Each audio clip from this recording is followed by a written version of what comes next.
अपने कम बजट में space missions किए जाने के लिए मशहूर इसरो आज फिर से एक नया मुकाम हासिल करने की तैयारी कर रहा है। जी हाँ दोस्तों, हम बात कर रहे हैं इसरो के आने वाले मिशन चंद्रयान 3 की, जो चांद की सतह पर जाकर वहां छुपे हुए अनसुलझे रहस्यों को सुलझाने में हमारी मदद करेगा।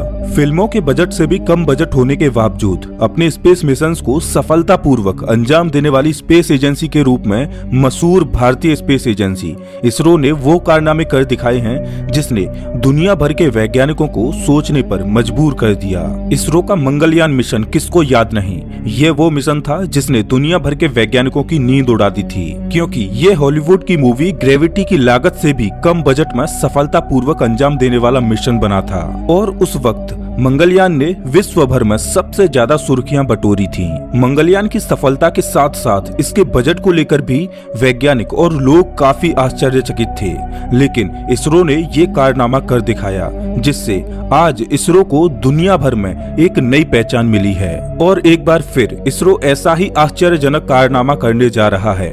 चंद्रयान 1 की सफलता और चंद्रयान 2 की आंशिक सफलता के बाद एक बार फिर इसरो अपने कदम चांद पर रखने की तैयारी कर रहा है, या यूं कहें कि बस अब चांद की ओर उड़ान भरने को तैयार है, बस इंतजार है तो सही वक्त का। दोस्तों, आज की इस वीडियो में हम चंद्रयान 3 से जुड़ी कुछ महत्वपूर्ण बातों को जानेंगे और जानेंगे कि कैसे ये मिशन इसरो के लिए बेहद ही महत्वपूर्ण है। नमस्कार दोस्तों, मैं हूं श्याम तोमर, स्वागत करता हूं आपका इस वीडियो में। साल था 2008 जब इसरो ने पहली बार मून मिशन लॉन्च किया।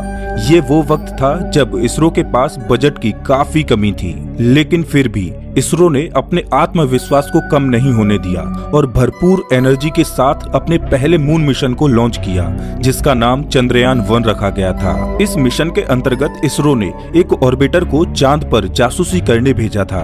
अपनी जासूसी के दौरान चंद्रयान 1 ने कुछ ऐसा खोजा जिसने विज्ञान की दुनिया में तहलका मचा दिया। इस ऑर्बिटर ने पहली बार चांद की सतह पर पानी को खोजा था और इसी के साथ चांद पर पानी की खोज का श्रेय भारत को दिया जाता है। बहुत से लोगों ने चांद पर पानी होने की आशंका व्यक्त की थी, लेकिन इसरो के इस जासूस ने चांद पर पानी खोज निकाला। चांद पर पानी की खोज ने चांद को पढ़ने वालों के लिए नए रास्ते खोल दिए।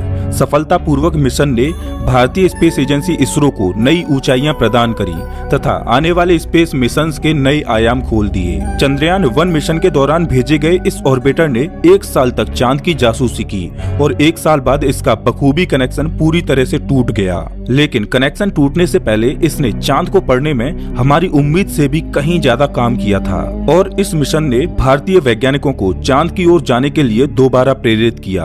और इसी क्रम में आगे बढ़ते हुए साल 2019 में भारत ने चंद्रयान 2 मिशन लॉन्च किया। इन दोनों मिशंस का काम चांद के रहस्यों से पर्दा उठाना था, लेकिन इसरो का चंद्रयान 2 मिशन अपने पहले मिशन से काफी अलग था। चंद्रयान 1 मिशन के अंतर्गत चांद पर केवल एक ऑर्बिटर भेजा गया था, लेकिन चंद्रयान 2 मिशन के अंतर्गत चांद पर एक ऑर्बिटर के साथ साथ एक लैंडर और एक रोवर भी भेजा गया था।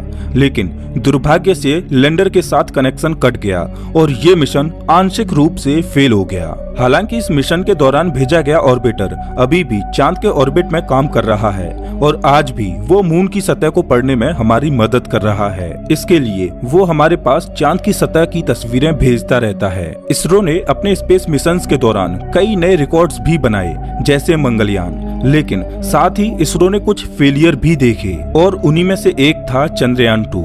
चंद्रयान 2 ने इसरो के लूनर प्रोग्राम को एक तगड़ा झटका दिया, लेकिन यहाँ भी इसरो का आत्मविश्वास कमजोर नहीं हुआ और अपनी पुरानी गलतियों से सीख लेते हुए इसरो अब आगे की ओर कदम बढ़ाने के लिए तैयार है। चंद्रयान 2 मिशन का उद्देश्य प्रज्ञान रोवर को चांद के साउथ पोल पर भेजना था, लेकिन लास्ट मोमेंट पर लैंडर में आई खराबी के चलते ये बुरी तरह से क्रैश हो गया। इसरो का प्राथमिक उद्देश्य लैंडर को लूनर सरफेस पर आसानी से लैंड कराना था और बाहर रोबोटिक रोवर से मिशन ऑपरेट कराना था। अगर ऐसा होता तो इसरो चांद की सतह पर सॉफ्ट लैंडिंग करने वाला चौथा देश बन जाता। इससे पहले अमेरिका, रूस और चीन चांद पर सफलतापूर्वक लैंडिंग करा चुके हैं। चंद्रयान 2 की आंशिक सफलता के बाद इसरो ने एक बार फिर से दुनिया को अपनी काबिलियत प्रदर्शित करने के लिए चंद्रयान 3 मिशन लॉन्च करने की शुरुआत कर दी है। चंद्रयान 3 मिशन के अंतर्गत इसरो अपने लैंडर और रोवर को चांद पर आसानी से पहुंचाने की कोशिश करेगा,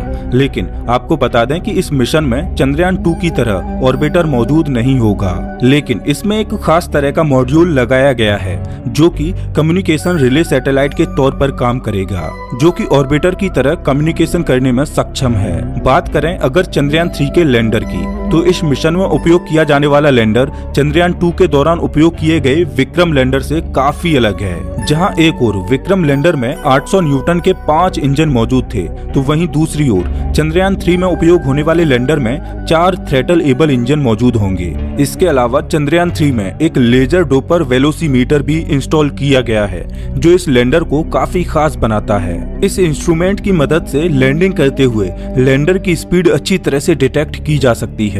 इसके अलावा चंद्रयान 3 में यूज किए जाने वाली लैंडर के सॉफ्टवेयर और एल्गोरिदम में भी काफी चेंजेस किए गए हैं, जिससे कि कम्युनिकेशन और भी बेहतर हो सके। चंद्रयान 2 की कमी से सीख लेते हुए इसरो ने चंद्रयान 3 के लैंडर को बनाने में बहुत एफर्ट्स लगाए हैं। अब देखने वाली बात ये होगी कि हमारे वैज्ञानिकों द्वारा लगाए गए ये एफर्ट्स कितने कारगर साबित होंगे। जिस हिसाब से हमारे वैज्ञानिक इस मिशन को बनाने के लिए दिन रात मेहनत कर रहे हैं, उस हिसाब से इसकी सफलता के कयास अधिक लगाए जा रहे हैं। इस मिशन को 2022 के अंतिम महीनों में या फिर 2023 में लॉन्च किया जाएगा। हालांकि सबसे पहले इस मिशन को 2021 में लॉन्च किया जाना था, लेकिन कोरोना वायरस के चलते इस मिशन को आगे के लिए टाल दिया गया। चंद्रयान 3 मिशन का बजट लगभग 900 करोड़ के करीब बताया जा रहा है, जो कि चंद्रयान 2 मिशन के बजट से थोड़ा ही अधिक है। चंद्रयान 3 की लॉन्चिंग जगह भी फिक्स कर ली गई है। चंद्रयान 3 के लिए तमिलनाडु सरकार द्वारा थुथुकुंडी जिले में 2300 एकड़ जमीन भी खरीद ली गई है,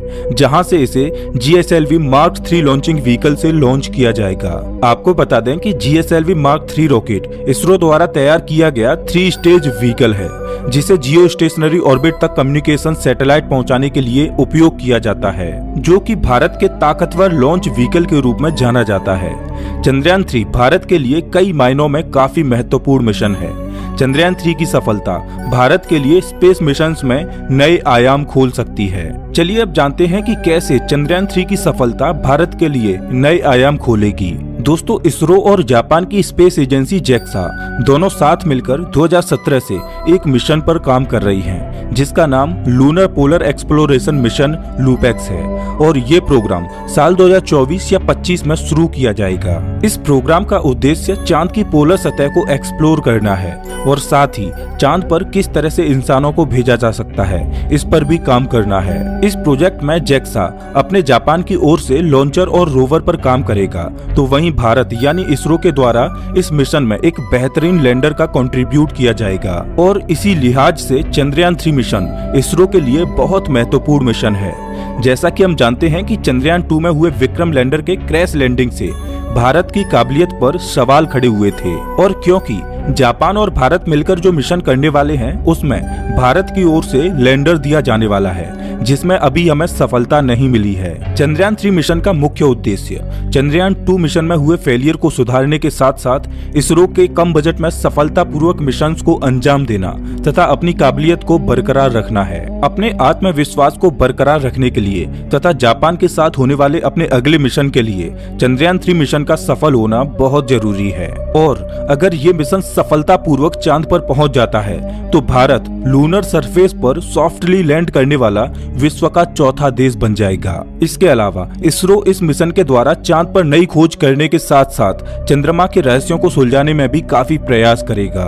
हम यही उम्मीद करते हैं कि हमारे वैज्ञानिकों का ये प्रयास सफल रहे और भारत स्पेस में अपने कदम बढ़ाता रहे। तो दोस्तों, इस वीडियो में बस इतना ही। वैसे आप हमारा ये वीडियो कौन से शहर से देख रहे हो, हमें कमेंट करके जरूर बताएं। अगर आपको ये वीडियो अच्छा लगा हो तो इसे लाइक करें और ऐसे वीडियोज के लिए चैनल को सब्सक्राइब करें, साथ ही बेल आइकन दबाएं।